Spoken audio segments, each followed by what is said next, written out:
Hey guys, how are you this evening? What a day.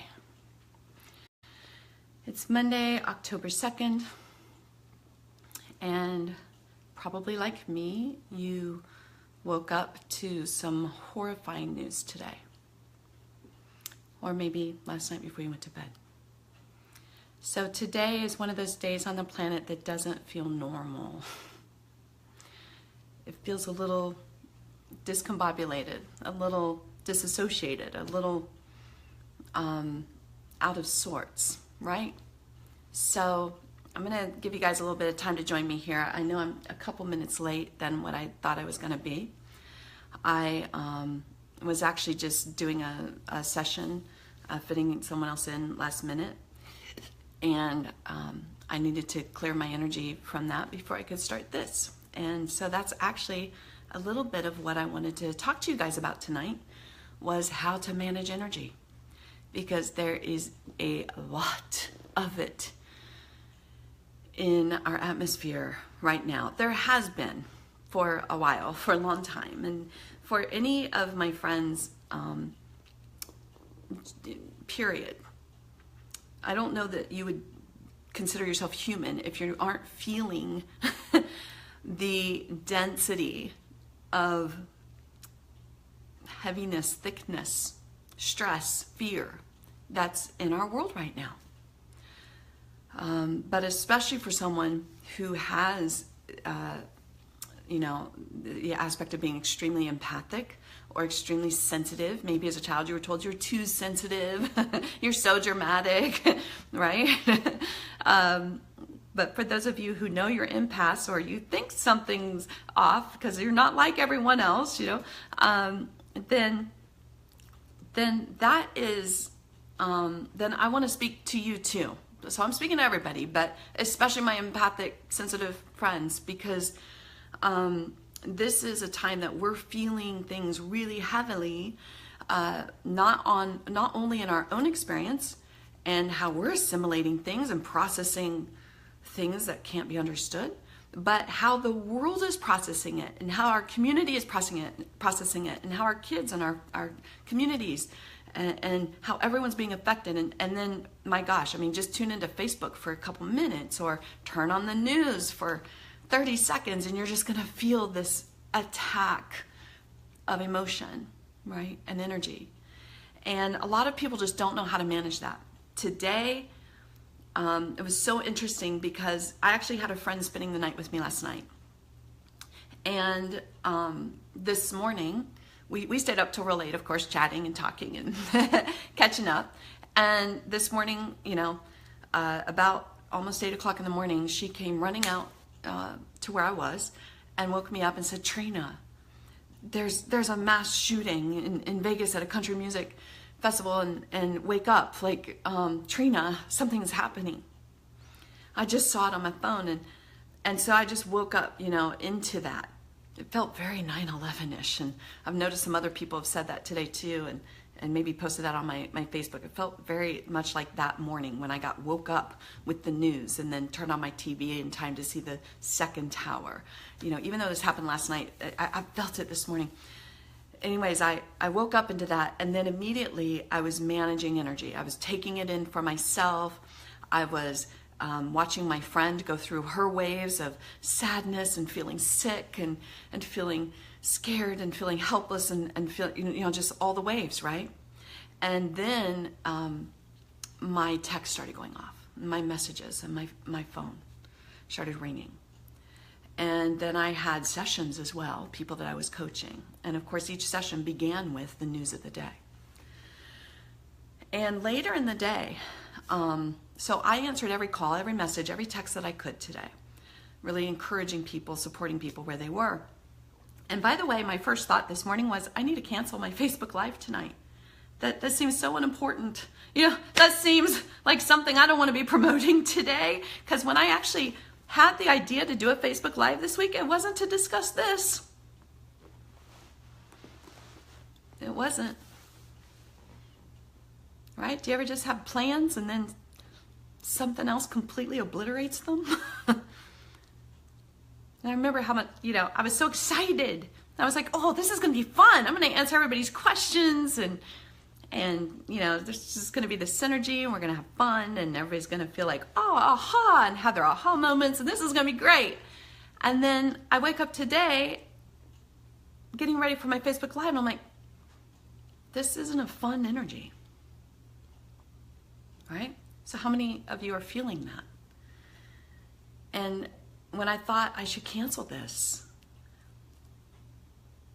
now, but then it dawned on me, thank goodness, a few minutes later, I was like, oh my gosh, what am I thinking? We need this more than ever. We need to talk about this. And as many messages and texts and calls and everything else that I got today from people just trying to manage their experience, which, by the way, almost every one of them were having a different experience, I realized we need help. We need a new level of self-care that's going to allow us to live in the new normal that we live in now. To live in the shock of terror and in the pain of helplessness and in the suffering that somebody's not doing enough. Right? And I haven't gotten even a chance to look at Facebook today, but the couple things that I did glance over, just going to my page to let you all know I'm doing this tonight, I saw that. I saw everyone having a reason why this happened. And hey, maybe right. But if we're right after every single time that we wake up to this kind of news, or this kind of news completely interrupts and disrupts our life, then why isn't anything changing? Right? And I think that's the powerlessness we feel. That's the helplessness we feel. That's the anger that we feel. Who's with me? Addie, thank you so much, dear. I'm so excited you're here. Wow. Brad, how do you make God laugh? Make a plan. Absolutely. Absolutely. Someone says, well, what's your plan? What's your strategy? I'm like, well, for now, for what I know now, here's the plan. But I'm always open to it changing because I don't know everything. And that's really where we need to begin tonight, right? We don't know everything. We don't know. We don't know. And boy, that can evoke a lot of fear. But one of the things that I have learned, and I'm a teacher, I'm a person now for 14 years that people come to for answers. And I've never put too much pressure on myself for having those answers because I never wanted to teach and be a coach in the first place. I really didn't. I was a songwriter and I was pretty successful at it.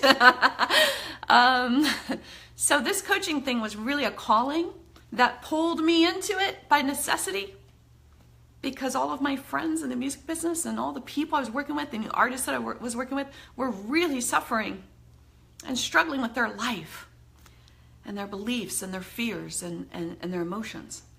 And I was someone always very intuitive, and I also had I'm a very strong healer archetype, although I didn't really know it. I was also a very strong channeler. That's what made me a pretty powerful songwriter. However, when someone's system is completely blocked from their own emotional trappedness, I began realizing I can't channel them to write a single for, single up tempo for the next album. And I started feeling inadequate as a songwriter. I started going, what's wrong with me? Why can't I think of no ideas, right? But after hours of spending with different people and talking about their issues, I realized I don't even care about writing the song for the record. I care about their life. I care about the way we're living more than I care about our wealth or our fame or our notoriety. And I'm not in any way defining or rejecting the idea of being a successful artist, because hello, I am one. And I'm very grateful for it. And oh my gosh, the gift of being an artist is phenomenal when you can be at peace with it. But when you're not at peace with yourself and your own self-care and your own self-love and your own self-knowing, being an artist is like being exposed to the whole entire world while you're trying to be true to yourself while everyone is watching you. And it can be horrifying. And I think maybe that's where I was too. I was the most successful I'd ever been, and I felt depressed. And I felt angry. That's where I was. So that's what began coaching for me. But I suppose because of that, I never felt like I had, oh, I need to go to school and learn all the answers before I can be responsible for people's feelings. Because what I got very clear in the very beginning of my coaching practice is that I'm not the healer. That I'm just a vessel.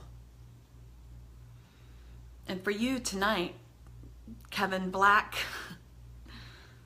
I see you, you're one of them. You're a healer too. And that's the first thing that we have to get, is that we're not the healers. Sometimes we're not the, we're the visionary, but we're just pulling it from higher information. We're just translating it. We're just the ones that have enough courage and bravery and vulnerability to share it, right? What we know.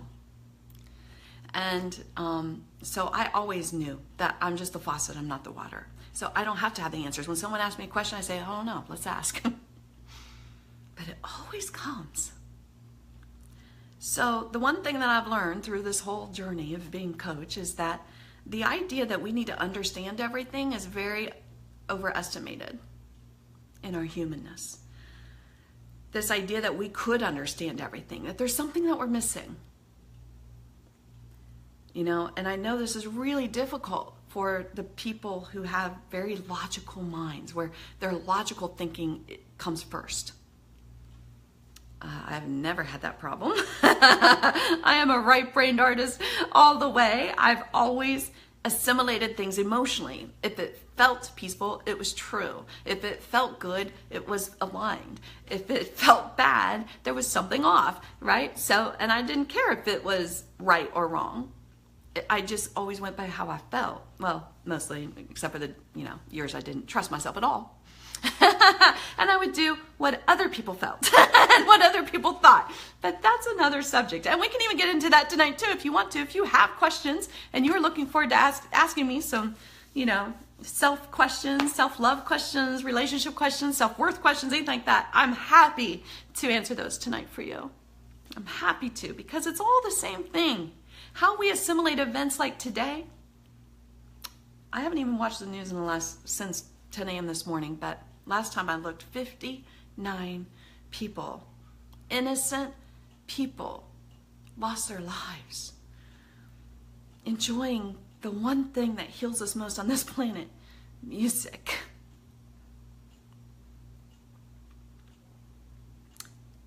And being together in it. So,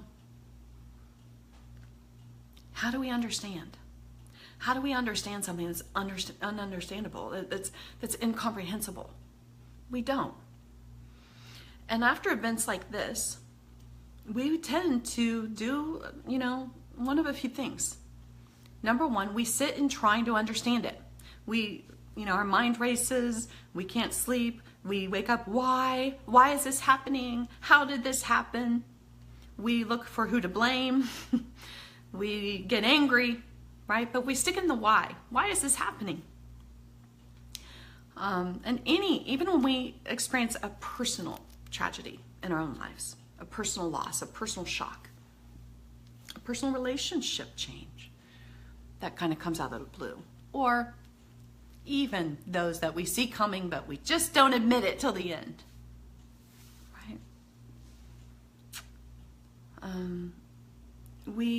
We just sit in the why, and we don't get any movement in the why. We don't move forward from the why, because understanding something is not what's important.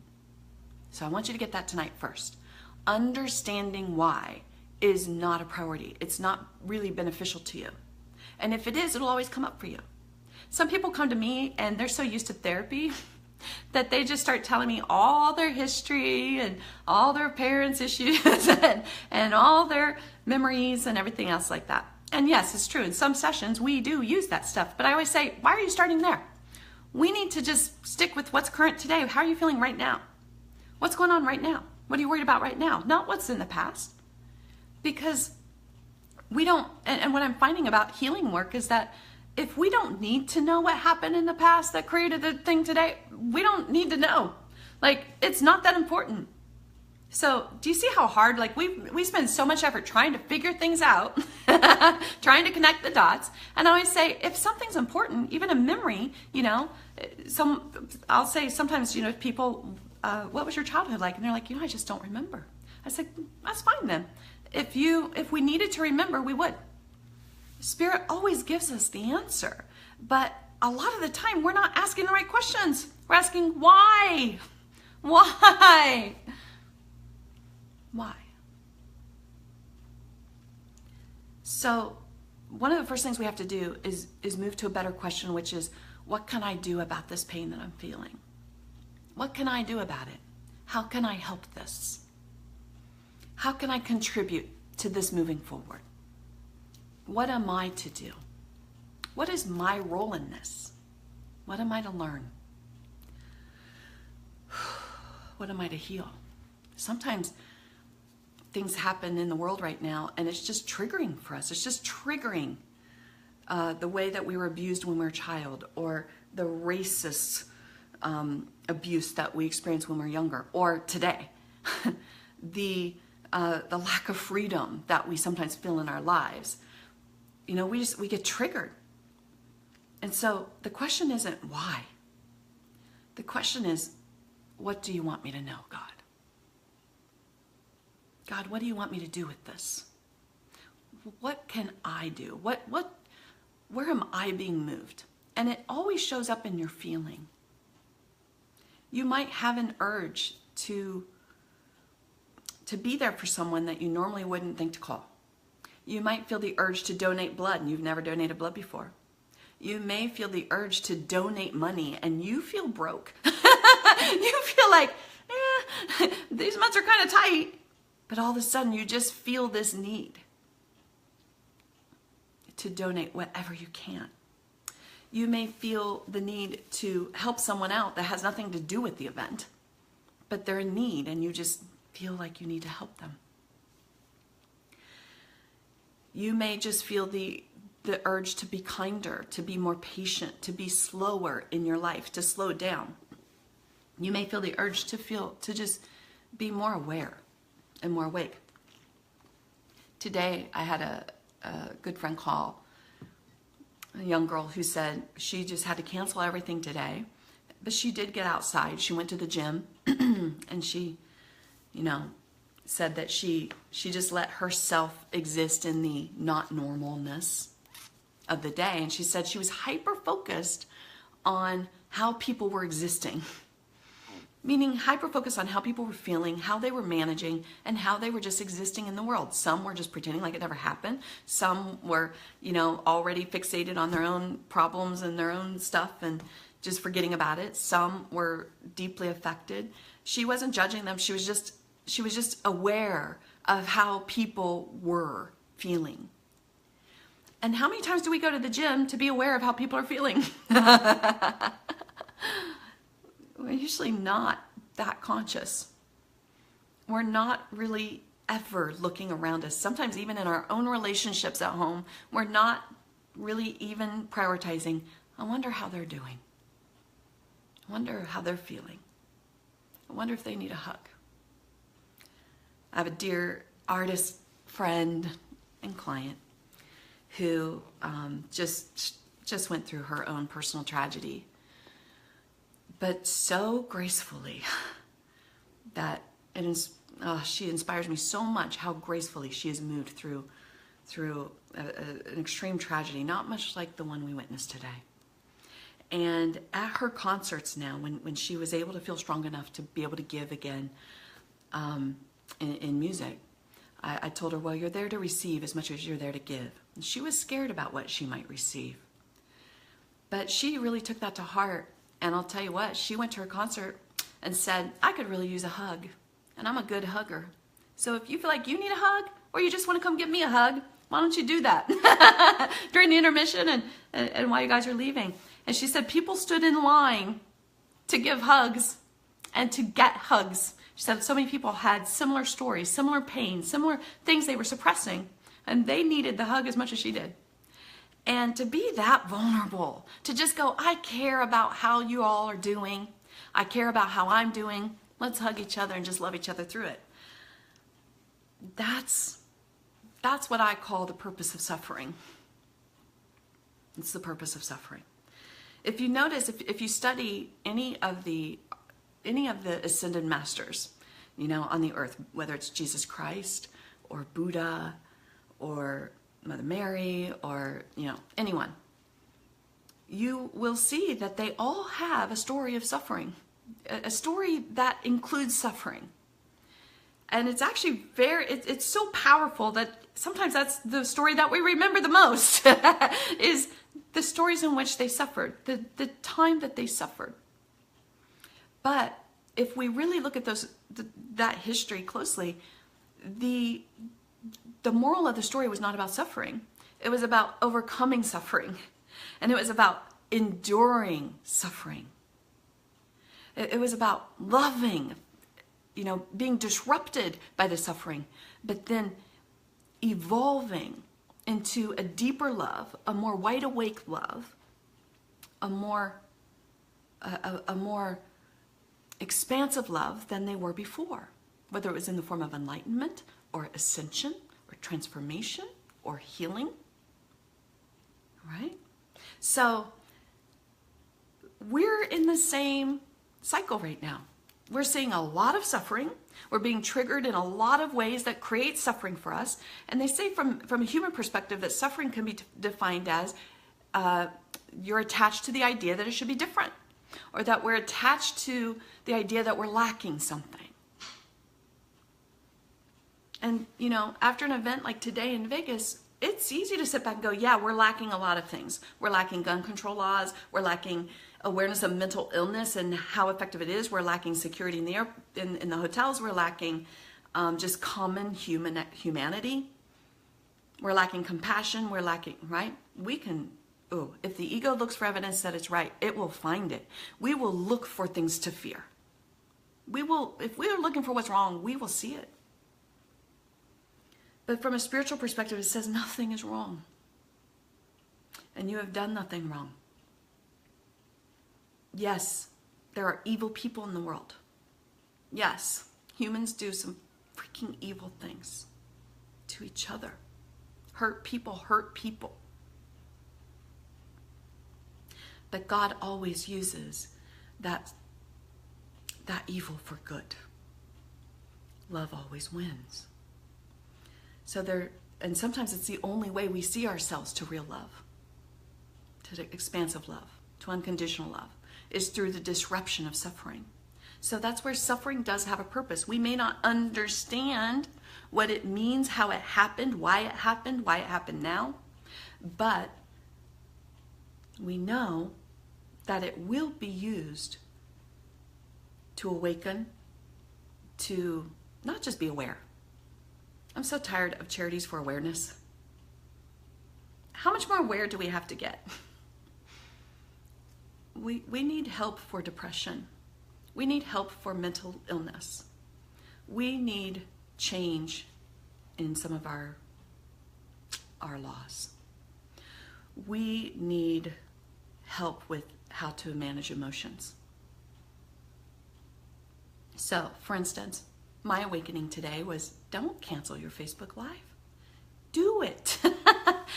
Do it big.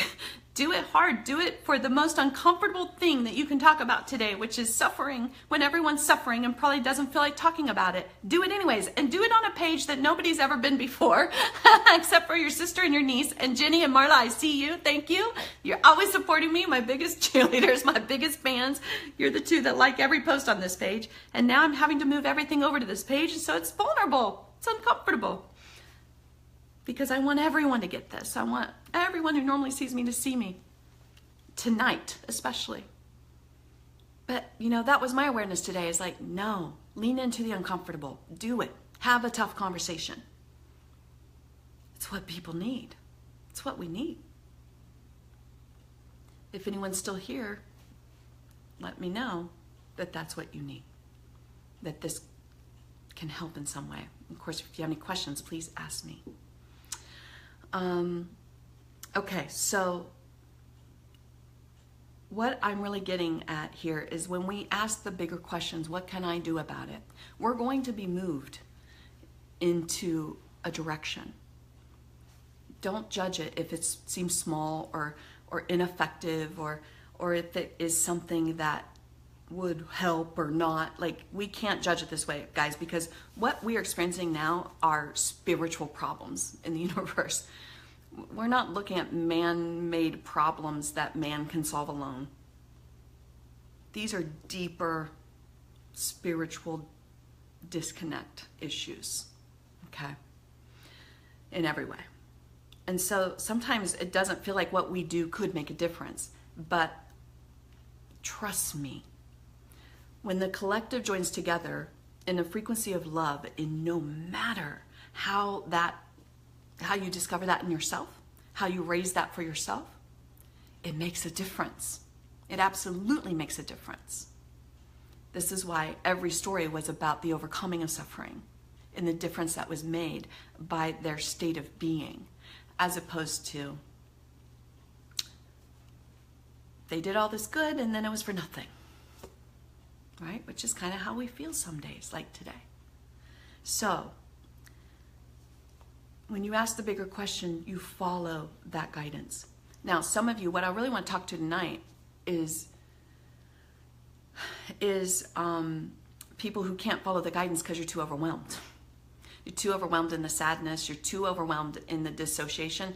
People who are empathic, which just means you're feeling other people's emotions or worldly, world emotion, collective emotion, as much as you're feeling your own. Okay? And you'll feel this. You'll know this. You're empathic if you go to a mall and you come home exhausted. Nothing bad even has to be happening. It's just when you're around a lot of people, you would rather be home alone. That does not make you, doesn't mean you have social anxiety. It probably actually means you're an empath and you don't need meds for that. You need tools for that. And tonight I'm going to teach you just a few really easy tools. And then for the people who are like really being challenged in their empath gift and their sensitive gifts and their spiritual healing gifts too, I feel like I'm gonna do some more for you guys.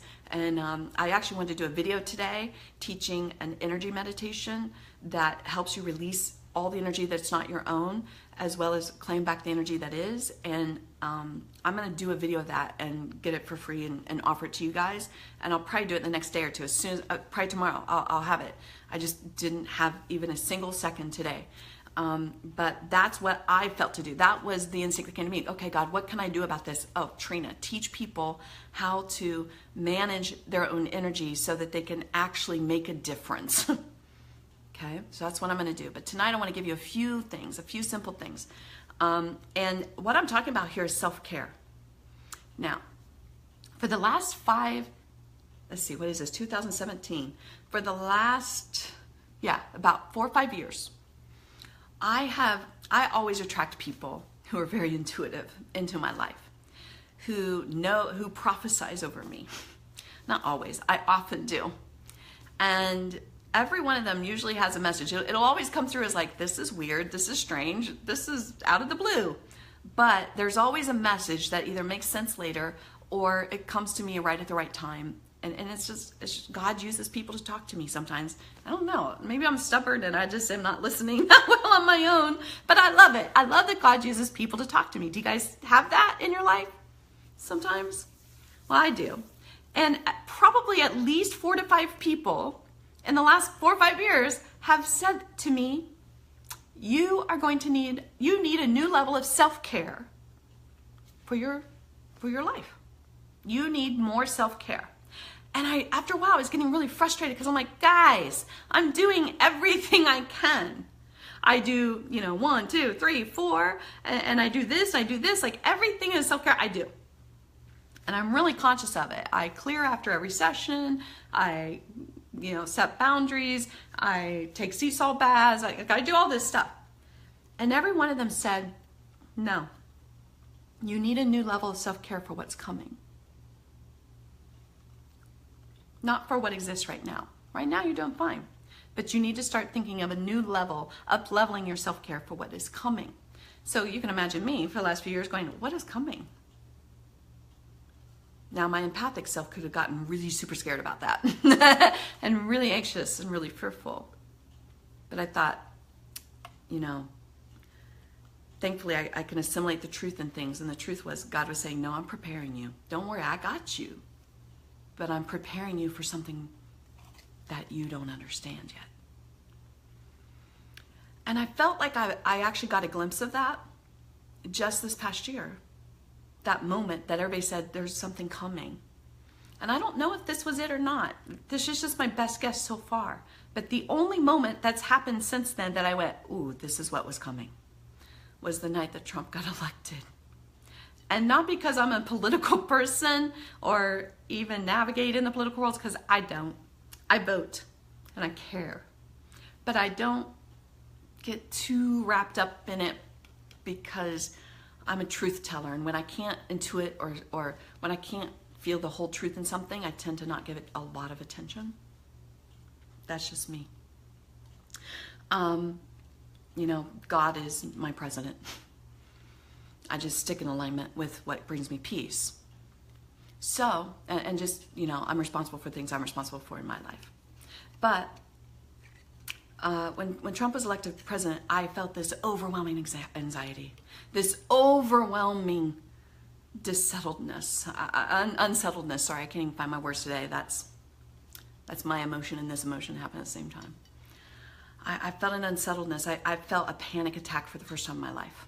I was like, like I couldn't catch my breath, and I was crying, and it's 2 a.m. I was like, why do I even, I'm not even really invested in this. But the next morning when I woke up to over 30 messages of people freaking out for all different reasons, completely distraught for all different reasons, completely triggered in their deepest painful wounds, all different, I knew something really big is being disrupted on this planet. There is an awakening happening, an awakening through disruption. And this person is representing the disruption. God bless him. It's not an easy position to hold, unconsciously especially. So, there's a new level of self-care that I feel the need to share with you guys. If you're feeling this, where you're just overwhelmed by the news, you're overwhelmed by everything that's happening, plus your personal life, plus the state of the world, plus your children's lives, plus your husband's life, plus your job, plus your money, like, then this is for you. Because we're all at this place where life isn't normal anymore. My mother's 88 years old. My sisters and brothers are in their 60s. So I had the benefit of people saying, well, back, you know, a few years ago, it wasn't like this. You know, sometimes when we're just growing up, we're like, has it always been like this? Life is just normal like this, right? But I'm starting to, you know, I've always been very aware that this isn't normal. So we're in a new normal, and it's requiring more of us. It's requiring more consciousness, more awakeness, more awareness, more love. And not fake love. Not, oh, I'm going to give so I look good. Oh, I'm going to give because I feel bad. But I'm going to give because I'm overflowing with gratitude and grace and love. So I'm overflowing so much. I have so much to give. Where can I give? God, where do you need me today? How do you want to use me? I'm available. Where would you have me go? What would you have me do? What would you have me say, and to whom? I'm available. I'm ready. Let's put me in. How many of you start your day with that? Or do you begin your day with going through the motions of surviving another day? Or do you go through your day ambitiously, trying to achieve something, trying to be productive, stay busy, look busy, people will think you're succeeding at something. I love this coffee cup. I don't know if you can see it. Probably not, because it'll probably be backwards. It says For I know the plans I have for you. It's one of my favorite verses from Jeremiah 29:11. I know the plans I have for you. You know, this is the truth that I hold on to that gets me through moments like today. That I don't have to understand because God knows the plan. The process and this process of what we're going through right now, this disruption, this suffering, this thing we can't understand is part of the plan. And you are part of the plan. And that's why we have to center ourselves and take care of ourselves and practice this self-care so that we can move to the next level. Now, the first thing that I always do in a moment like this is prayer. Some of you may not have that foundation of faith that I have, and I don't care what faith it is. I've studied all the spiritual belief systems. I don't really even claim myself to be one religious system because I feel that it's all one, that I am all of it. I find the truth in all of it, and it all happens to be pretty similar. God is love. So, I pray, and I've talked about this a lot already. I ask, what can I do? How can I serve? How can I release this overwhelm? Help me move through, as opposed to help me understand. Understanding keeps us stuck. Help me move through. So I release it. God, take this pain, take this overwhelm, take this whatever I'm feeling. I don't even know what this is. It's not even mine. Thank you, Julia. I couldn't agree more. Thank you. Thanks for that affirmation. I'm like, am I talking to my people here? I hope so. I hope that I'm making some sort of sense, or does it all feel like Japanese? Like, I want to know that it's helping you. So the first thing I do is I pray. I release it. I surrender. God, I don't understand. I don't know. People ask me, what do I do? I don't know. And it's okay to not know. I think that that's part of our issues. We think we know God, that we know what's supposed to happen, that we know what's right and wrong, and we just don't. We're more powerful, and I don't know everything. Thank you, Brad. Yes, you're resonating big time. Yay! Okay, good. Whew. I need that affirmation. Thank you. So the first thing I do is I pray and I ask. And there were days that I didn't even know if there was a God. I didn't know who I was even praying to. I was like, angels, guides, spirit, dad, you know, God, Jesus, like whatever I'm supposed to say here. That's how disconnected I was. That's how lost I was. But it didn't matter. I said, please help. And within 24 hours, I got the help I needed. Not the help I thought I wanted, but help indeed. And it was better than what I'd imagined. So, first thing we do is we ask and we pray. And if you're wondering how to do that, I actually did a video on that maybe a week or two ago. So look at my old Facebook Lives. There's a video on there about asking for help. Okay, the second thing I do, which is really powerful, it's a physical thing you can do, is use sea salt. Epsom salt in a pinch, but sea salt, real high quality sea salt is great. And you can infuse it with lavender oils or essential oils or things like that if you want to. I do because I'm a girl and I love that. And essential oils actually hold a lot of powerful energy with them as well, a lot of healing energy. So I infuse my sea salts with oils or buy them that way. And I actually have a bag of it that I put in my bath. And I almost, gosh, these days I do like a nightly bath, guys. I have to do a detox bath every night to release the stress toxins out of my body. And I'm not just talking about my stress. Sometimes I'm like, you know what? I'm good. Everything's organized. Everything's good. People are being taken care of. I witnessed 2 miracles today. Okay, life is awesome. But I'll be feeling agitated or heavy or tired, exhausted, drained. Now, if I'm doing healing work in the correct way, I shouldn't feel drained and depleted and totally burn out. And I hardly ever do. But one of the reasons why is because I clear that energy from my body with sea salt baths. So if you can do a bath tonight with some sea salt or Epsom salt in a pinch, and maybe a little bit of baking soda too, just to soften it up, that is the healing concoction. That's the healing potion for absorbing, for actually just releasing all energy and emotion. Now, today, I did not have a chance to get in the bathtub after 7:30 this morning. I've been swamped all day. So I don't just run around the world going, I'm feeling all these feelings. Oh my God, I just can't center. Oh, now I have to focus and I have to be there for other people. Okay, what do I do? How many of you went through your day like that today? Just putting everyone's priorities above yours and feeling like you were just running and dissociated and not focused, and maybe you made some mistakes or you almost ran into another car. Traffic was weird today, by the way, here in Nashville. It was just weird.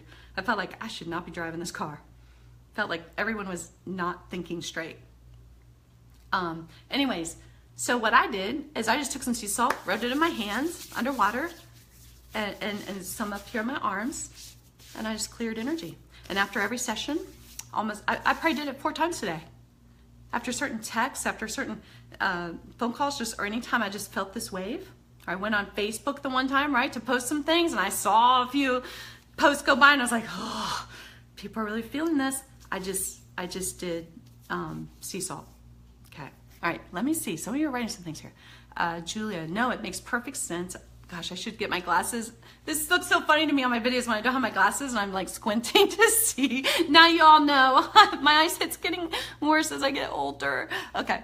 Now it makes perfect sense. I've been feeling this same way. Good. There is something different about these days that we are in. It's very different. Yes, I would agree. And it's called growth. It's called change. It's called transformation. There's something really powerful happening on the planet right now, guys. Like really positive, really powerful, really life-changing, ascension life-changing, new dimension life-changing. That's what's happening.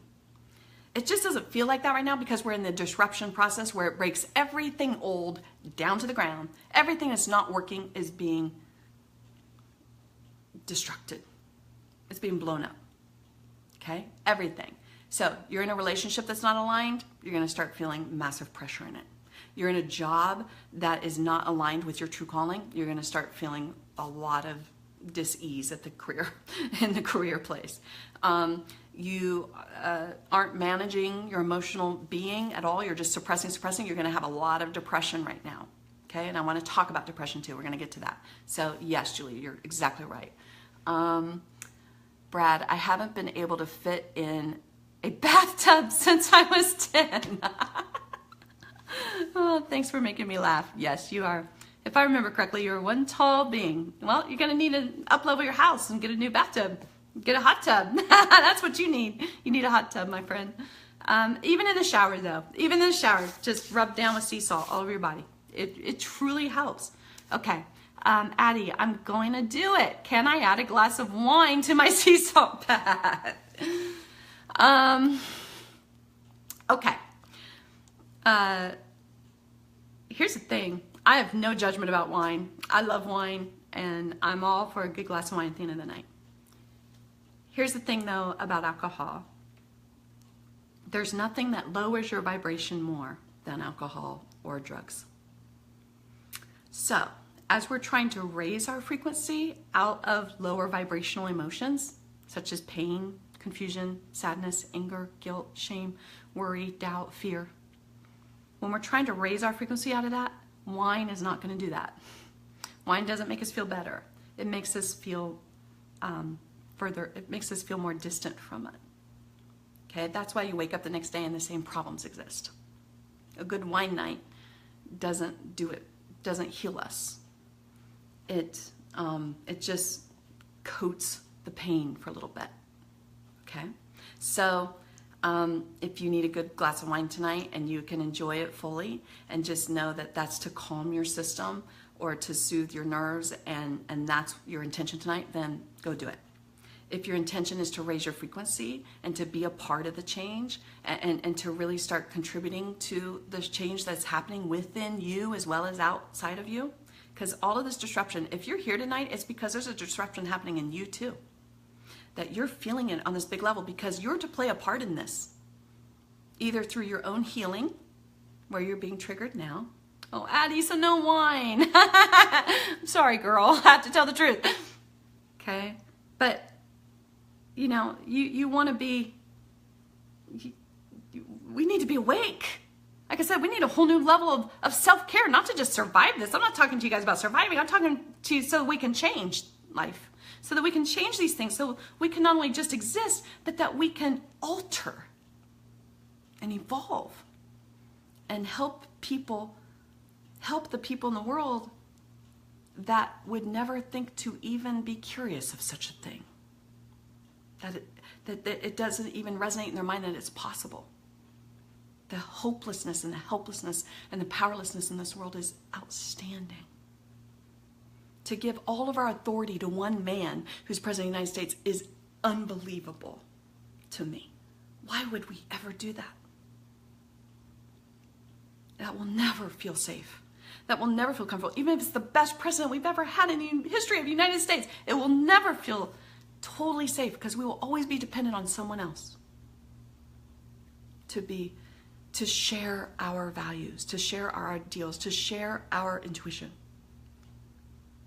Okay? So, sea salt is a person's best friend in this.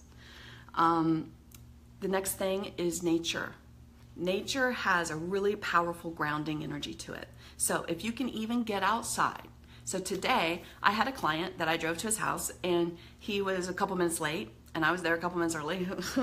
Which is a shift. But anyways, I was there and he has a little teeny patch of grass right in front of his house. And so I got out, took my shoes off, took my socks off, put my feet in that grass. I did it for probably less than 60 seconds. And just with the intention of grounding my feet to the earth. I want to be grounded. If we're not grounded, it's like, you know, have you ever shook hands with somebody with limp hands, right? And you're like, hi, nice to meet you. And they're just like, so weird, isn't it? So uncomfortable. Someone with a strong handshake, we're like, ooh, we respect them. Okay, so it's the same way. When we're not grounded, we're kind of just like a limp hand. We're just like this, and I can come around and just go like that, and I can go like that, and Facebook, you know, someone says something and it just like knocks you off your center. Okay, but when you're grounded, it creates this stability that you can see things on Facebook, you can hear news, you can feel a disruption, and it's not going to go anywhere. You might bend with it, right? Might bend, but you're not going to go, you're not going to fly off. You're not going to get so anxiety ridden, so overwhelmed. So we want to be grounded. And if you don't even know what that means, you don't know what that is, guys, all I'm saying, put your feet in the grass. That's it. 60 seconds.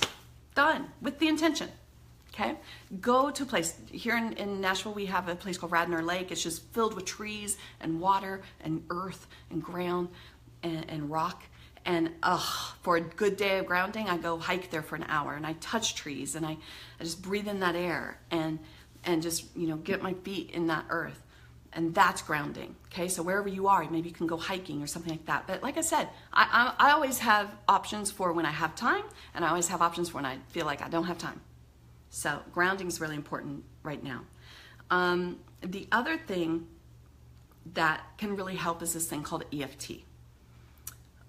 Okay, but before I get into EFT, let me see. Ooh, Brandy, I'm so glad you're here. I'm still celebrating you and the breakthrough you had. It's so awesome. Diane, thank you. Oh, feels so good to have you on here. Brad, talk about an empath. Diane, you're off the charts. Brad, social media is a massive disruption, and you're right, nature connects us to God. Yeah, good. Talking to my people here. So there's something called emotional freedom technique. I'm going to walk you through it tonight, not in terms of actually doing it, I don't know. But I just want you to know that it exists. It's called emotional freedom technique, or EFT.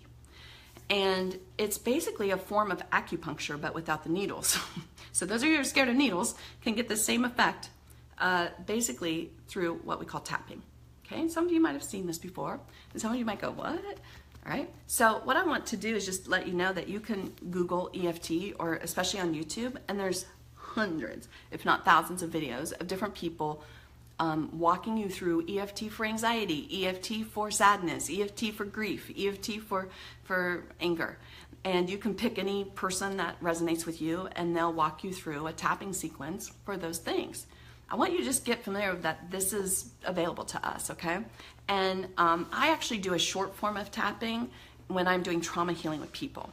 I don't do this form that I'm going to teach you tonight, but I do a short form of it that just releases it fully from the energy meridians of the body. So we're affecting ourselves physically as well as emotionally. The way that we actually heal the emotion that we're feeling, by the way, is to feel it, is to actually process through it. What we normally do is we don't accept that we're feeling the way we're feeling. We say, I feel bad for feeling how I'm feeling. You know what?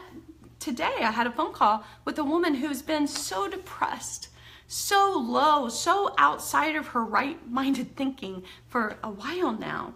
And she's normally just a connected, spiritual, beautiful, full of love, healer being and gorgeous artist. That she, you know, it's been perplexing that she's had the thoughts she's had and the lowness she's had and the scary moments of self-doubt that she's had. And, you know, she went to a doctor, to a naturopath, and finally found out that all of her hormone levels are just way off the charts. And so she got on some supplements, natural supplements, and for the last couple of days, she's finally feeling herself again. So she woke up and went, oh my gosh, I slept, I feel good, I'm in a happy mood, I can see the possibility of my life. And she was so happy, so relieved. And she called me this morning, hi, Trina. And I was like, hi, right? And she was just feeling so good. And I said, so how are you today? She goes, well, honestly, I feel bad that I'm in such a happy mood. I feel so bad, you know, because of what's happening today. And the first thing I said was, where you are is where you are. You're having the experience that you're having because it's the one that you're meant to be having. Do not judge yourself or shame yourself because you should be having a different experience. Okay? This woman's a healer. She's going to raise more frequency and do more healing work in her happy mood and her freedom of self and her freedom of self-love than she is worrying about the world or fearing the world or getting all upset. Her freedom is what's healing. So I had other people that said, you know, I just feel numb. I just don't want to feel it. Other people said, I'm just too busy. I can't even think about it. I just can't take it in yet. I was at a coffee shop. Some people are saying, oh, I'm just staying busy, not thinking about it. Everyone handled this differently. Like I said, my other friend, she took the day off and just really was aware of everything around her. So, and some people just slept all day. I just got a message a little bit ago that someone said, I slept 3 hours today. I couldn't even stay awake in it. So that's number one. Don't judge how you're feeling just because you're having an authentic experience. That's what your authenticity is. It's your emotional body. How are you truly feeling? So the steps to healing is to be aware of how you're feeling, to accept how you're feeling, and then to directly experience how you're feeling. And EFT really helps you do that because it says, okay, what are you feeling the most right now? So let's say for us, it is anxiety. Okay? Anxiety. And so once you're aware of that, and we accept that, okay, I have this anxiety. I'm not an anxious person. I don't need meds. I just have some anxiety. I don't even know why. I don't even understand it. I just have some anxiety. Okay? So the first thing we do is we go to this karate chop point. It's the side of the hand. It can be either hand, by the way, whichever you feel comfortable. But it's right here, you know, in this little fatty tissue underneath the pinky. We just tap right here, and we set up a statement that says, even though I have all this anxiety, I totally love and accept myself. You can say anything. The power's not in the words. But all we're doing here is we're summoning up the emotion. We're acknowledging it, and we're making it as strong as we can. I'm so overwhelmed with this anxiety today. I can't even breathe. I don't even want to work. I am totally lost in it, but I love and accept myself anyways. Okay? So we set it up. We do that 2 or 3 times. Even though I have all this anxiety, I love and accept myself anyways. Then we tap top of the head. And all we do is vent. We're good at this. We're great at venting. We call our friends and vent all the time. We stay awake all night and vent in our minds, right? So next time you want to stay up all night, tonight, give it a try. Just start tapping. Okay, so we tap center of the head, and not hard, but just a couple fingers, whatever's comfortable. Okay? So all we do here is vent. So, oh my God, I feel so anxious. I've never been this anxious. I hate feeling this way. I feel so scared right now. I have no idea what's happening. I have no idea what's going to happen. This always happens. Just when I start feeling good. Okay, so I'm showing you the points here. Hopefully you're just following along, and then I'm going to tell you the exact points here a little bit. Okay? Yeah, this is like Simon says. You better be doing it, Kevin. All right? So the next point after this is your wrist. Now you can tap a wrist, but I like to do this. This is my anger point. I'm like, and I'm so angry because I feel so helpless. Okay? And then right under here, under the armpit, just right here, I just take an arm and just tap it. Doesn't matter how much you tap it, 1 or 2 or 3 times, 4 times, it's enough, okay? Then after that, go back to the head. We do this 3 times around. I just can't get rid of this anxiety. I don't know what to do. There's nothing I can do. I'm completely powerless. I'm completely helpless, and I'm terrified. I'm never going to be able to go out into public. Look, that just cleared. I had something in there, and then you just saw my little air bubble come up, which happens when energy shifts, and that just cleared on me, okay? I'm gonna say again, whew, I just got emotional. Good, I'm tapping it out. I feel so scared to be in public. I just bought tickets to a big concert, and who knows what's gonna happen. This could be me. This could be my friends. It was my friends. The world is not safe. I feel like I can't be myself anymore. I can't just relax and have fun. I can't look forward to things. I'm terrified to be out of control. Okay? Do you guys get it? I'm just venting. I'm just saying however I feel in the most, the most extreme ways that I want to. I mean, a lot of times I just add cuss words and it becomes more extreme. It's a very spiritual process. But truly, if that's what I have to do to feel the anger, to feel the rage, to get it stronger, that's what I do. No judgment. So, after the setup point, on the side of the hand, we go top of the head, middle of the eyebrows here on the forehead, but pretty much, I do wherever it feels good, but pretty much between the eyebrows. This is your third eye, your inner sight, okay? Side of the eye, again, it can be either eye. Also, some people tap with both hands, okay? Doesn't matter, not one is not more powerful than the other. And sometimes I'll be tapping over here, I'm like, it feels better to tap over here. Go with your instinct. Ooh, that feels good. And sometimes that feels better than all the other points. That just feels like, ugh, I love that. That just feels necessary. I just want to keep tapping there. Keep tapping there. There's no rules in this. Just keep tapping in that one place. Basically what's happening are these meridian points are each connected to a different organ of the body. And that organ in your body is actually what is suppressing, what is holding on to that emotion for you. Okay? And when we don't process our emotions or heal our emotions through something like EFT or other ways, what happens is the organs begin having to work extra hard. They begin getting overtaxed, and then people get sick, okay? And this is why we say there's always an emotional component underneath illness. Emotion doesn't cause illness necessarily, okay? Some people come to me with undiagnosed illnesses. They can't figure out what's wrong, and then they have this need to call me. And when that first started happening, I was like, why are you calling me? I'm not a doctor. But when I was able to clear something for them emotionally or, trauma from their history, their illness would mysteriously go away. I've had people come to me, several people come to me that have been diagnosed something and they need surgery. And they're not good with it. They're not at peace with it at all. But they're like, I'm gonna have to get surgery for this. And we do emotional trauma clearing on them. And they go back to doctor and doctor's like, it's gone.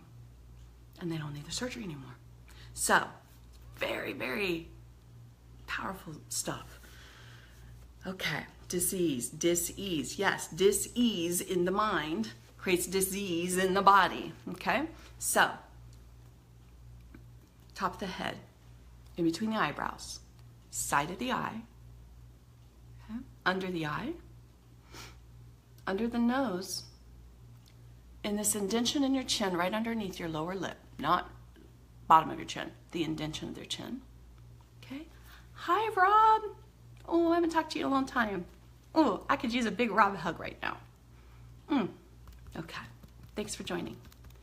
Right underneath your collarbone. Hi, Lily.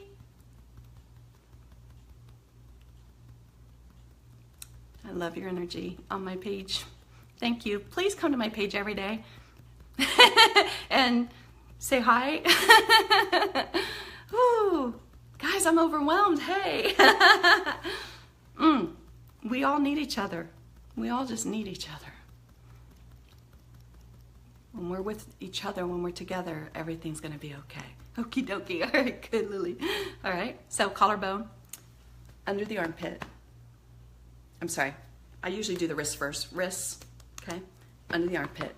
And that's the cycle. I usually do it, I usually set it up, and you don't do a setup every time, just at the beginning, just the awareness, acknowledgement of how you're feeling and that you love and accept yourself anyways, okay? And then do maybe 2 or 3 rounds of the EFT, and then take a deep breath. And you wanna be hydrated too, so out of my beautiful intention cup, take a drink. You wanna be really hydrated when you do this, because this is energy work, okay? Take a deep breath and go, okay, how anxious do I feel now on a scale of 0 to 10? 10 being absolutely strong, off the charts, and 0 being I don't feel it at all. And what will happen after a first round of tapping is it'll go down. Usually it'll go down. You know, where it was a 10 before, maybe it'll be a 4 now, all right? So where it's a 4 now, then I might say, okay, am I still anxious? Yeah, I still fear this and this. Or maybe it's a different feeling. Also, if it doesn't go down at all, it means maybe you've got the wrong feeling. Maybe you think you're ashamed, but you're actually really scared. Maybe you think you're ashamed that you're not enough, but really you're just scared to be vulnerable. Okay, so do a little bit of investigating, gentle investigating, be curious. Go, if it's not going down, it must be a different emotion. And then you realize, oh, I'm just so sad. You're like, I don't even know why I'm sad. It doesn't matter. Do you need to understand? No. Okay, so even though I still have all this sadness, or even though I still have all this anxiety, even though I have all the feelings, I'm just overwhelmed in all the feelings. By the way, numb is all the feelings at once. Okay? Even though I just feel numb, I don't even know. I love and accept myself anyways. Then we do it again. I'm just still so overwhelmed. I'm so sad. I'm so sad. I feel like now I don't want to laugh.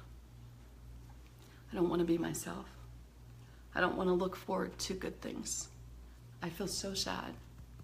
It's such a loss. I don't even understand why I'm so sad. I wish I had control. I'm so mad that I don't have control. See, now my emotion might come. Oh, I'm so angry that I'm always so helpless. Like there's nothing we can do, okay? So you just go with it. Whatever, just like you'd vent to a friend, a good friend, all right?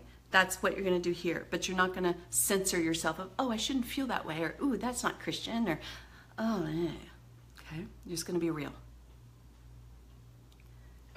Sometimes in one round of that, you'll be a 0. And you'll be like, wow, okay, I'm released from it. When people call me in complete panic attacks, going, okay, I've just canceled my whole day. I'm staying in the grocery store. I can't breathe. And, help, I've been feeling this way for an hour. I'm like, oh, I have them just start tapping. I just have them tell me why they're so anxious. And they tell me, and sometimes in seconds it just releases. And they're like, how did you do that? I'm like, you did that. You just move the energy around while feeling your emotion. When I do trauma release and trauma healing with people, that's essentially what I'm doing. I'm doing a lot more energy work in that, and more permanent cellular shifting in that. But that's essentially what I'm doing. If you've ever done trauma work with me, you know, right? All you're doing is feeling feelings. I say, we can release trauma as long as you can feel something. And hey, sometimes they can't. Sometimes they come in and I go, okay, what are you feeling right now? They're like, well, I'm just thinking ABC. And I'm like, no, not what are you thinking? What are you feeling? They don't know. Until I open up the energy for them to do so. And then they're like, oh, now I'm feeling all the feelings. This is what I've been avoiding. I'm like, yeah, Yep, that's why life isn't moving forward the way it could, and the way you know it can. Okay, so EFT, any questions about EFT so far? Donna, I've forgotten all about how to do this. Good, it's a good reminder, right? Okay, so as I move forward in this, guys, and I'm gonna be doing a lot more videos, I might even do a few videos, you know, one for anxiety, one for depression, one for anger, you know. Tell me which one, tell me right now what emotions you want it for. What do you feel the most these days? And I'll do those. You guys guide me, and I'll start there. But I'll just actually make up some scripts for you, just, you know, intuitively, and maybe that'll help you too. So EFT is extremely powerful, and the great thing is you can do it anywhere. Sometimes I'm in a meeting and I just feel like this overwhelming energy because I'm empathic, and I'll be feeling like the executive stress or something. And so I'll just tap underneath the table and I'll just do this. And I won't even go through all the words of my mind. I just have the intention that I'm tapping out the stress, and it works. Like I said, I do a short form of it in my trauma healing. So, but I want you to do the whole thing for now if you're a beginner at this, because you just need to experience it enough so that you can trust it. I trust it so much I can shortcut it, but and maybe you can shortcut it too. It's the power's not in the words, but the power's in the belief and the experience, right? Okay. Like I said, there's another energy tool that I have that I'm actually going to do a video on, and I'm so sorry I didn't get it done before this event, but I might even do it tonight, and if I can't do it tonight, I'm going to do it tomorrow, and within the next 48 hours, I'm going to have it on my Facebook fan page, this page that you're signed into right now. So please like my page so that you get all my notifications, and I will put a video up of an energy exercise, an energy tool. Again, if you're not into the energy thing, it doesn't mean it doesn't exist. It just means you're uncomfortable with the wording, but that's okay. That's all right. You don't have to get it. But I'm going to make it a free gift to you guys. And whenever I teach this to a client, they're like, oh my gosh, I can't even remember what life was like before that, before I knew this tool. So it's awesome. And I'm going to put it in video because it's too hard to explain right here. And I want to make sure that the people who can work with energy really, you know, you'll be drawn to it and you'll get it. So there you go. All right. Sign up on my email list too. If you sign up, if you go to my website, trinaharmon.com, and just, actually if you do it right now, you get a free soul note out of my app, a new mobile app, and just type in your email address. And guys, I don't spam you with tons of emails. I'm not that good at marketing. I'm kidding. You know, I only send out really necessary emails. So sign up on my email list and you'll get a notice when this video is done too. Okay. But the last tip that I would give you in terms of a self-care tool, and this is probably the biggest one, is that, remember when I said at the beginning, you ask, what can I do about this suffering? What can I do? What am I to do with this information? How am I to play a role? What am I learning? What's being triggered in me that might want to be healed or deleted through this event, through this disruption? Maybe the disruption out there is actually happening in here too, right? So the last tip that I would give you is you act on it. You make a change. If you're tired of the way things are, the way you feel, change it. Be part of the contribution. Contribute love to the situation. And like this situation feels so big. Like, what am I going to do with gun control laws? What am I going to do about mental illness? I mean, I'm a healer, and I'm like, that is a huge box to open.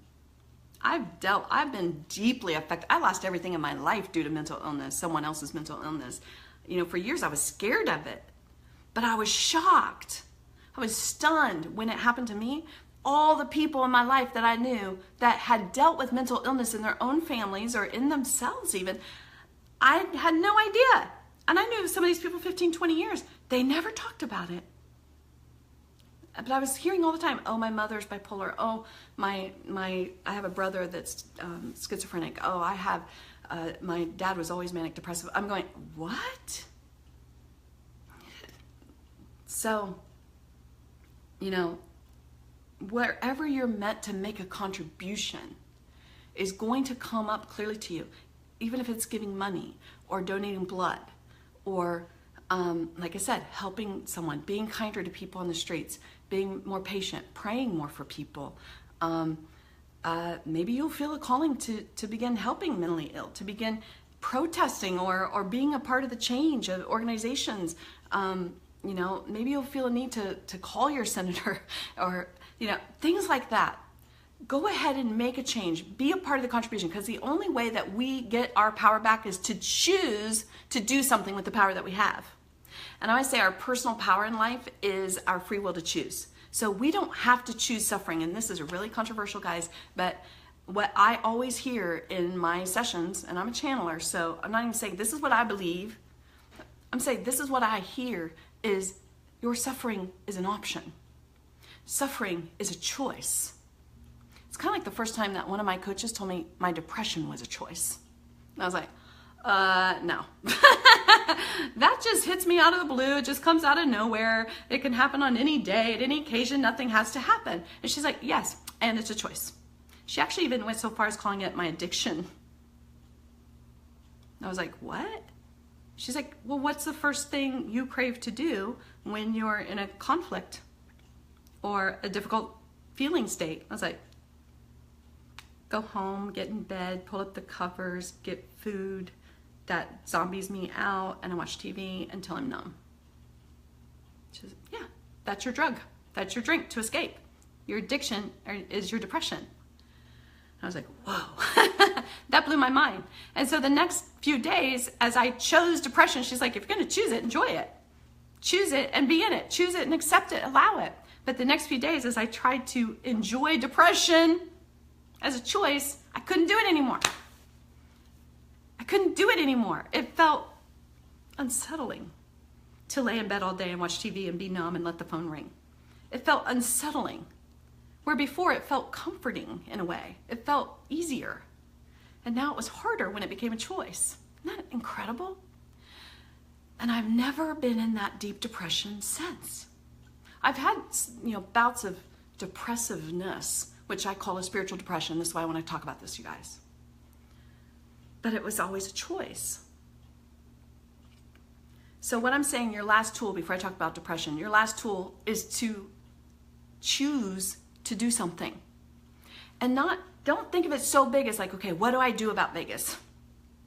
Because God might not be calling you to do anything about Vegas. He's calling you to befriend your neighbor who's suicidal. He might be calling you to go back to school to learn about the things you're so curious about so that you can be a leader. He might be calling you to a more spiritual minded practice, to just listen to spiritual leaders that you never thought to listen to before, because maybe there's a healing or a message or something that's going to come through there that's going to give you a deliverance where you can step into your role that you're meant to play in this too. Okay? So, act. Big or small, don't judge it. Important, not important, don't judge it. You will not understand. But in time, you'll see it was all part of the plan. Okay? All right. I want to talk about depression for a moment. Because people who are prone to depression, these are the moments that we slip way down under. And people who are empathic tend to struggle with a lot of what they think is depression. And people are extremely sensitive, especially, okay, we've just had world catastrophe after world catastrophe, right? We had Harvey, Hurricane Irma, and with our friends in Florida, and then we have Puerto Rico, and we have Mexico, all one after the other. Today we lost Tom Petty, which any monumental healer in the world through any form of art, when they are gone, we feel the absence of them. We do. It's not just, oh, we were a fan. There's an absence from that much light and power and healing that comes through their existence. We feel the absence, right? Tom Petty, let me know if you agree. you don't even have to be the biggest fan to feel the absence of that big of, that wide of an energy. So empaths, sometimes we mistake our need to be isolated, our need to feel just go home and not go out, not be social, our lack of desire to be around groups, our lack of desire to have birthday parties with a lot of people in them, our inability to just be ourselves with people, to be around negative people makes us feel really bad and just wipes the energy out of us. Okay, so being empathic sensitive, a lot of times we call all those symptoms depression. Okay. By the way, too, it's kind of hard not to live in today's world and not feel depressed. To not be depressed. If you're not in some form of depression at one point, I would say, what planet are you living on? But this kind of depression is what I call spiritual depression. I'm not renaming it. I'm not coming up with some clever word. I'm just saying it's a spiritual depression. I get it feels like depression. Blanketed, heavy, weighed down, can't find joy where you would normally find joy, kind of depression. Okay? But spiritual depression is a little different than clinical depression. Clinical depression is an actual physical, chemical imbalance in your brain that is making the brain misfire in a way that you can't function properly without the correct dosage, without correcting your deficiencies in serotonin or dopamine. So some people can really benefit from the meds that do that, even natural medicines that do that. And I always kind of start there first. 5-HTP for serotonin, DLPA for dopamine, as well as there's some other amino acids that can really help balance the brain so that you can really tell before you go on to some form of medication that has a whole nother world of stuff to it. Okay.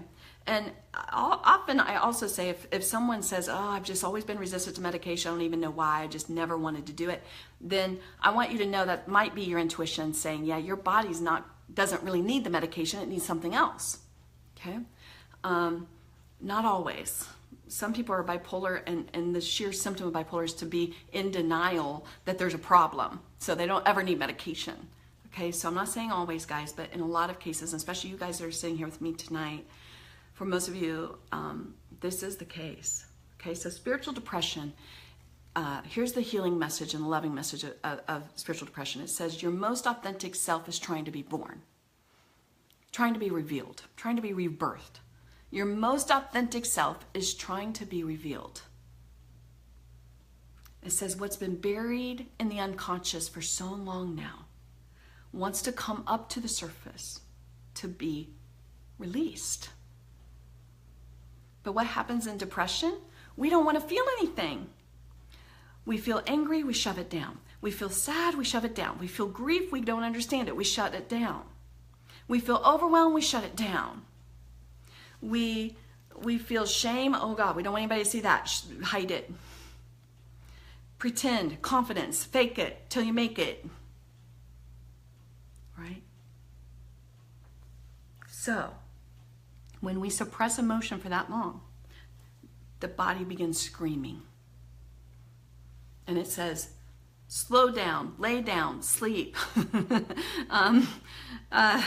No energy. There's no energy. There's no other way to form excitement or anticipation or energy to do anything, because the body is literally knocking on the door. It's literally screaming at you saying, hey, we are your feelings and we're in here. Let us out, let us out. Okay? So spiritual depression says you're getting a clue about something. You are getting messages from spirit, loving, healing messages, by the way, that can help you, that can guide you, that can change you, that can transform you. And you're suppressing it and not paying attention, and you're not taking action, and you're not doing anything. And so therefore, we're just going to depress you. We're just going to slow you down and stop you in motion until you pay attention. So this kind of depression is actually what, guys? A disruption to a big awakening that says, I know that I should have been working on my marriage this whole time, and I've been resistant, and I just don't know what to do, so I'm not doing anything. And and again, life keeps screaming at you, going, you better do this. It's getting near the end. It's getting worse. It's getting harder. Wow, you're sleeping in separate rooms now. Okay, guys, right? But we don't do anything. We don't act. We just say, I know I need to work on it. And the more we suppress it, then we become depressed. And that's just Spirit's way of saying, I'm going to slow you down until you just finally surrender that you have emotions. And then you realize, okay, so people call me in that depression. They've been in it for months, sometimes years, weeks. And within one session, it's cured. And someone's like, oh my God, you're like the depression cure. Like you should market yourself like that. It's like, yeah, but it kind of is, because it's not really depression. It's Spirit speaking to you really loudly, pressing in on you to let your authentic experience be had.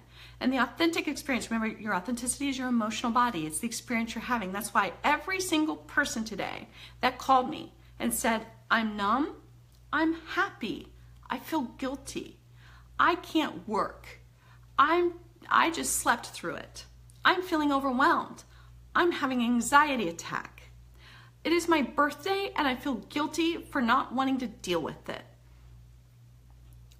I'm so sad, I'm sick in my body. Okay, those are 9 things I heard today, and probably more that I forgot. 9 things. Me, I'm angry. I'm angry. Okay, 10 things. The thing that I told every single person that reached out to me is, you have every right to feel the way you feel. You're feeling exactly what you should be feeling. It's okay to feel how you feel. You shouldn't be any different. They're like, well, what are you feeling? It doesn't matter. What you are feeling matters the most. That you are aware of it, that you accept it,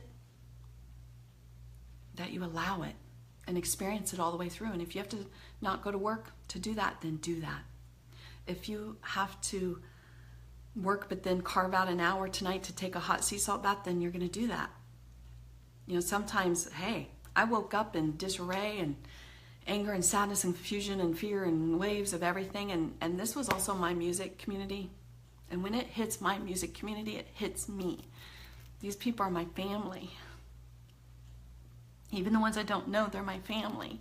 We know each other, right, artists? We know each other. We go through the same battles together. So this hit my family. And it'll affect them for years because they're empaths. They're artists. They're artists because they care about people.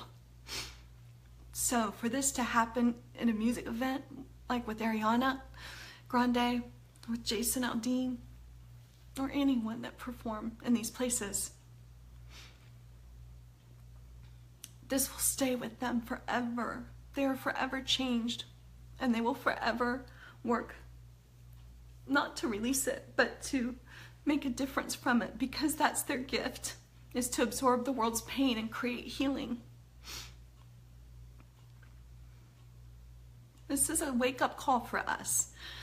And if you are an artist and you're a creator at any level, any status, don't think that you are invaluable because you haven't gotten somebody to discover you yet. This is when the world needs you the most. So it's time to create what matters. And to go and join with people and get them together through the bonding of music or television or film or writing or painting. I don't care what it is. Photography, through poetry, through design, through graphics, through branding. Wherever you're being called to help people right now, now is the time to do that. And don't think that won't affect what happened in Vegas, because it does. It does. People need to know they matter. People need to know that they're important. People need to know that they've done nothing wrong. They need to know that no one's here to threaten their lives and take their lives from them. And some of these guys have been abused their whole lives. They've been manipulated. They've been attacked. They've had violence against them. There's hardly any person yet that we've learned about after these mass terrorist attacks that doesn't have a history of gruesome detail. Even if the parents and the family are like, we had no idea. We had no idea. And I believe them. What they're saying is, I had no idea it was this bad. But then later it comes out, well, he did have an addiction. He did have an obsession issue. He did have a fixation on guns or on killing or on war. Right? We always find this out. So, depression is our wake-up call. Depression is God's gift to us that says act. And that is probably the number one most important thing that you can do to release this heaviness off of you today, is to get on your knees and ask. I don't care who you believe in, what you believe in, doesn't matter. Ask your soul. Soul, I want to know, because the soul already knows. The soul is aligned, it's in spirit, it's not it lasts forever, it's infinite. Soul, I want to know. God, I want to know. What can I do to contribute love to the planet today? Where can I play my part? What do I need to learn? What do I need to heal in order to do that? And how can I do that? Who are my teachers? Where do I go? Where are my resources? Ask the bigger questions. And if I can help you, I'm here. I'm never too busy to help anyone. Even if I can't fit you in one-on-one right away, maybe there's something else we can do. Maybe we can create a live group thing. Maybe we can, I don't know. I'm up for creating anything. Again, I'm an artist. I'm feeling the surge of up-leveling to the places where I've been like, oh, I'm not sure it'll be perfect. Oh, I'm not sure it'll work out. I'm not sure people want it. I'm not sure it's that important. Right? I've been in that for so long. Like, we can't stay there. We can't stay in the, oh, it's just awful. Well, next subject. I just saw one heart. Thank you. Thank you for the love. So, then from here, when we do these things and up-level our level of self-care, what happens then is, then we have the capacity to stay open, to stay vulnerable in the world, where we can be there for others, where we can be, make change in the world, where we can alter the love state in any room, raise the frequency of any space. And it also leaves us to stay open and vulnerable to what can we do to make changes, and what can we do together to make changes. Sometimes we can't do it alone, but we need each other. Maybe there's something we can do together. It just makes you stay open to the possibilities, and that's the number one thing I want to say, is being open to where is the love in this situation. You know, when catastrophes like this happen, it's not a sign of that God doesn't exist. It's actually the opposite. This is when God really reveals himself. When love is revealed at the deepest level, we don't even realize. I don't even realize how connected I am to my artist family until I'm talking about it, and all this love just wells up. All this connectiveness, I just feel them so deeply. Some of them I don't even know, but my God, they are me, and I am them, and you see it. I think you felt it. So this is where love reveals itself the most. So we can choose suffering. We can choose to believe that something's lacking and it's totally out of our control to find it, or to get it, or to do it. Or it should be different. And I'll tell you, it could be. But these moments have a purpose too. And maybe that is just to remind us that it could be different, that we could be different, that we could stop living small and begin standing up even in the uncomfortable places, even in the discomfort, even in the places we have feared the most, even in the most vulnerable places that we don't want to be vulnerable in. We don't want to be seen. We don't want to be exposed. We don't want to make people think something, which is the worst. But tonight, I want you to just really tune into that love for yourself, for your community, for the people you care about, the people, the way that you're most directly affected tonight. And just ask, okay, God, what are you showing me? What I'm seeing out there, where does it lie in here? What can I do? How am I to contribute love to myself and to the world right now? And to the people that you've placed in my life? What can I do? And then do it. Don't judge it. Don't fear it. Don't plan it. Don't figure it out. Just do it. You don't know how? Call someone, ask for help. They say, I don't know if that's a good idea. Call someone else. They say, that's going to be hard. Call someone else. Find your people. God doesn't give you a desire and a passion so strong with no power to fulfill it. Okay? Ever. The spiritual truths is what gets us through moments like these. Truths that never change, that have no exceptions. Absolute truth. You don't know what that is? Pick up a Bible. Go watch a spiritual leader speak. I don't care if they're part of a church, or pick up Rob Bell. Pick up Erwin McManus. Pick up Teray Roberts. Pick up T.D. Jakes. Pick up Steve Furtick. These guys are my guys. I have my options. Sarah Jakes Roberts. Pick up these people. Pick up Trina Harmon. Wherever it's finding you is usually what's going to affect you. But the people that I just mentioned are people's videos that I watch nonstop. I listen to their podcasts when I'm getting ready in the morning. I was listening to it in the car, and not even really listening. I just had it on as I was driving today to different appointments and taking calls and texts, because just having it on was creating a frequency around me. And that's how I got through today. This afternoon, someone so kind called me and said, I just want to know how you are. I was like, I don't even know how to answer that right at this second. She said, I just wonder, she goes, I'm sure everybody's calling you today and you're taking care of people. She's like, I just wonder who's taking care of Trina. It was the most touching thing that I witnessed today.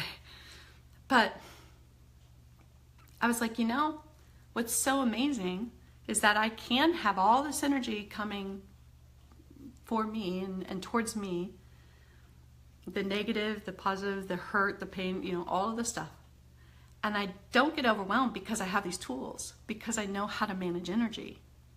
And in energy management and the self-care that I do every day, and the up-leveled self-care that I do all the time, it allows me that firm foundation that people can come to, and I could just do this, as opposed to get completely depleted or knocked out.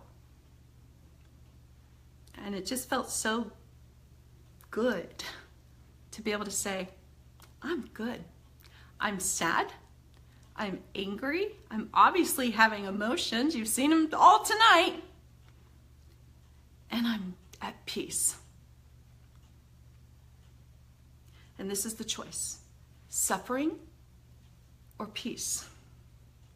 Now, peace is just being in the alignment of truth about things. The absolute truth with a capital T. When you're in alignment with the truth about things, you can be at peace. Guess what, guys? I'm sad, and I'm still at peace. Because I know the truth. For I know the plans I have for you. That's the truth. For I know the plans I have for you. It doesn't say, unless there's a mass shooting, then that's going to get in the way. No. Absolute truth, no matter what, no exceptions. So I cling to my faith, I do my self-care, I manage energy, and I get to choose peace. I get to be grieving and still be at peace. I can be angry and even still be at peace. It doesn't have to disrupt my life.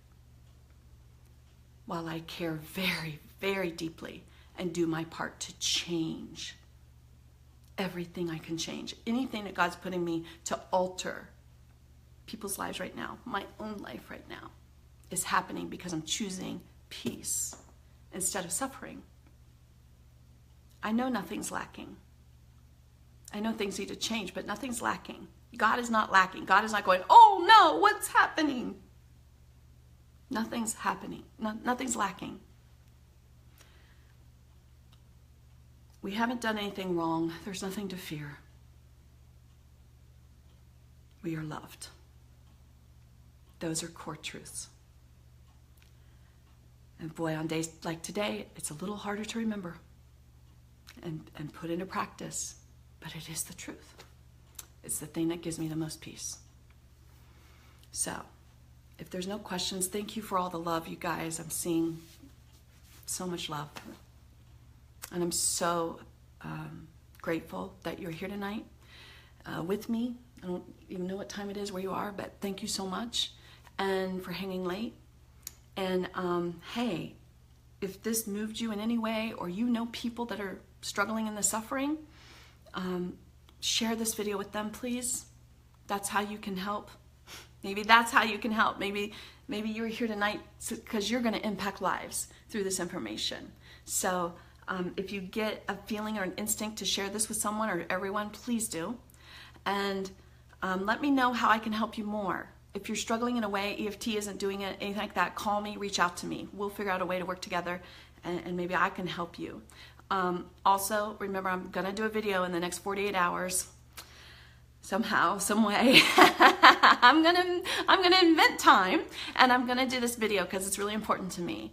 That's going to, again, be an energy kind of meditation visual exercise, but very powerful, that's gonna help you release the energy that's not your own and claim back what is, and just help you truly stabilize and really help you as an empath and a sensitive be able to assimilate what is your energy and what is other people's, and realize you don't have to carry other people's weight in your body as much as you might do.